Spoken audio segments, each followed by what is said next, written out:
안녕하세요. 예수의 비전 선교회 안현 목사입니다. 안식년을 맞아서 많은 것들을 보고 듣고 경험하고 배워나가고 있어요. 사실 목회자가 점점 그릇이 커져가야 됩니다. 그릇이 커져가는 만큼 그 입에서 나가는 메시지도 깊어지고 강해지고 넓어지고 또 많은 값진 것들을 담을 수가 있거든요. 사실 말이라는 게 그래요. 말씀, 메시지 다 마찬가지입니다. 글 역시 마찬가지입니다. 그 사람의 수준 이상의 것이 나올 수가 없어요. 말이 그 사람의 수준이다, 인격이다. 틀린 말이 아니거든요.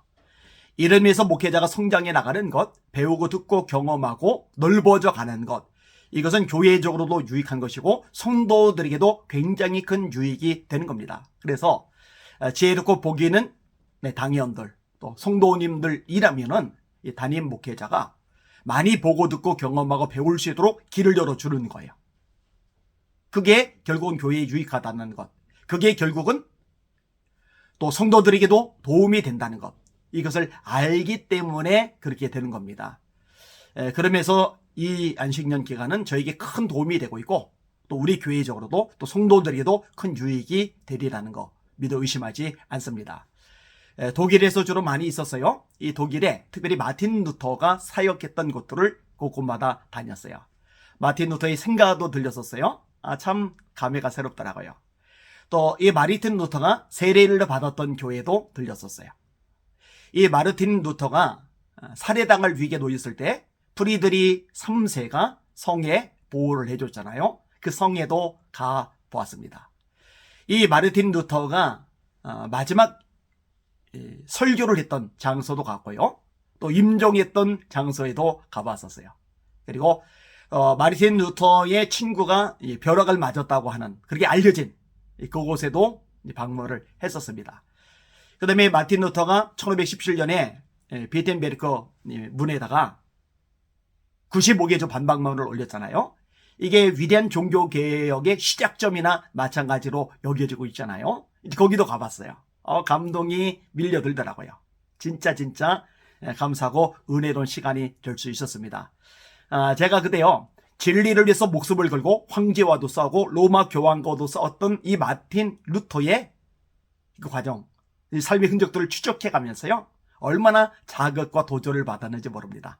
그래, 나도 진리를 위해서 싸울 거다. 목에 칼이 들어와도, 수많은 불이익을 만나도, 또 수많은 어려움과 시련에 굴러 떨어진다 하더라도 절대도 뒤돌아서거나 멈추지 않겠다. 이런 결단을 하게 되었습니다. 얼마나 감사하죠. 안는지 모릅니다. 체코도 들렸어요. 두 지역을 주로 들렸는데 사실은 얀 후스가 사역했던 곳, 그 다음에 그 흔적이 남아있는 곳을 들렸으면 좋았을 텐데 그러지는 못했어요. 거기는 이제 시간적인 한계가 있었으니까요. 이 체코에서도 얀 후스라는 종교개혁자가 하나님의 말씀을 담대하게 선했던 곳이죠. 참 감사하게 생각을 합니다. 근데 안타까웠던 것들이 뭐냐면요, 이렇게 종교개혁자들이 놀랍게 위대하게 하나님의 역사를 이뤘던 그곳들에 있는 교회가 참 많이 약해져 있다는 겁니다. 강력하게 성령의 불이 타오르는 교회, 전도와 선교에 목숨을 건 교회, 하나님의 말씀을 배우려는 열망으로 불타오르는 교회, 이러면서 구원의 역사가 끝없이 일어나는 교회들을 보았더라면 정말 더 감격스럽고 은혜로웠을 텐데 사실 그러지를 못한 거예요. 오히려 거꾸로 복음을 전하러 가야 되겠다, 이 생각을 제가 했습니다. 역선교가 일어나야 된다, 이 생각을 한 거예요. 자, 이렇게 은혜로운 일정들을 마치고 돌아왔는데 저를 기다리고 있는 게 있었어요. 무엇이 저를 기다리고 있었느냐? 경찰서에서 출두하라는 출두 명령서입니다. 누가 고소했겠어요? 전광훈 씨 집단이죠. 자, 그런데 저를 고소한 내용이 이제 두 가지인데, 하나는 안해안 TV에서 제가 명예훼손을 했다, 이런 식의 고소 내용이 있는 겁니다. 이것들은 그동안에 전부 다 기각을 당했어요. 저는 명예훼손이 될 만한 얘기 끄집어내지 않습니다. 막말로 제가 욕하는 걸 한 번이라도 본 적 있습니까? 전 욕하는 거 질색팔색합니다. 욕하는 거는요, 그 사람의 인격이 저열하다는 거예요. 그 사람의 인격 수준이 떨어진다라는 거예요. 여러분, 정의를 위해서, 애국을 위해서, 나라를 위해서 욕을 한다? 새빨간 거짓말입니다.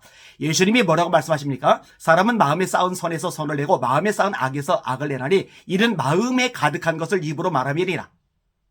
형제를 향하여 나가라는 뜻은 지옥불에 들어가게 된다. 욕하지 말라는 말씀합니다. 샘물이 단물과 쓴물을 낼 수 없다는 거죠. 형제를 향해서 욕하는 것, 하나님을 찬양하는 것, 같이 나갈 수가 없는 거죠. 야고보서의 말씀입니다. 근데 전가원 집단은요, 입만 열면 욕을 해요. 막말을 해요. 인격 모독을 해요. 인격 살해를 해요. 그러니까는 저쪽은 고소를 당하면은 이게 검찰로 다 넘어가 버리는 거예요. 실제로 명예훼손 모욕이니까. 근데 저에 대해서 이것을 걸고 넘어지는 것들은 하나도 넘어가지지 않는 거예요. 어디로? 검찰로. 전부 무혐의 처분되는 거예요. 자, 그 다음에 또 하나 고소 내용이 뭐냐면요.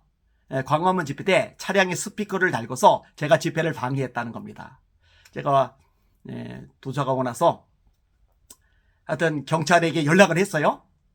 통화를 나누는 와중에 이거 어이없다고 얘기를 했어요.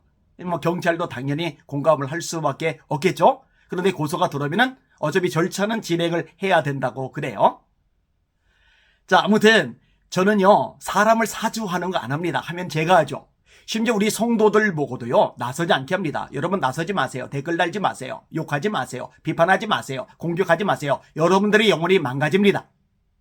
그런데 댓글을 다는 분들에게는 제가 개별적으로 물어보기로 했어요. 욕을 했습니까? 막말 달았습니까? 하지 마세요. 근데 제가 사주를 내가지고 스피커 단차를 그 집회하는 장소에 보내가지고 소리 질러대면서 방해하게 만들었냐고요. 이거 무고입니다. 이 부분에 대해서 거꾸로 고소를 당하게 된다는 것을 모를 만큼 무지한 거예요. 참 미련하고 어리석죠. 이게 이제 한 집사님이 이제 하신 겁니다. 자발적으로 하신 겁니다. 그 집사님들은 그렇게 하다가 전광훈 집단에게 폭행을 당해가지고 다치셨어요. 많이 다치셨어요. 그 때문에 이제 폭행을 했던 사람들에 대한 형사처벌이 이루어지게 될 겁니다. 근데 그분을 제가 뒤에서 사주한 것처럼 아마 그렇게 고소를 했나 보죠?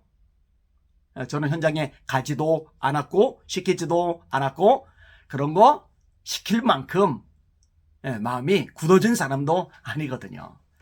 하여튼 이 부분에 대해서 제가 진행이 되는 대로 여러분들에게 결과 과정을 알려드리도록 하겠습니다.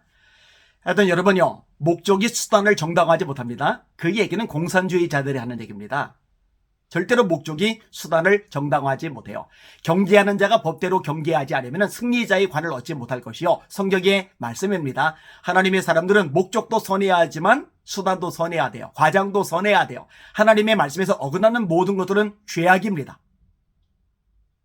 그러니까 목적을 위해서 모든 것이 정당화된다는 이 잘못된 비성경적인 생각에서는 벗어날 필요가 있습니다. 우리는 말씀의 원리대로 말 한마디도 하나님께 기뻐하는 거 다 제거하고 생각도 우리 행동도 태도도 하나님께서 원치 않는 죄악의 모습 다 제거하고 깨끗하고 순결한 모습으로 선한 싸움을 싸워 나가야 될 줄 믿습니다.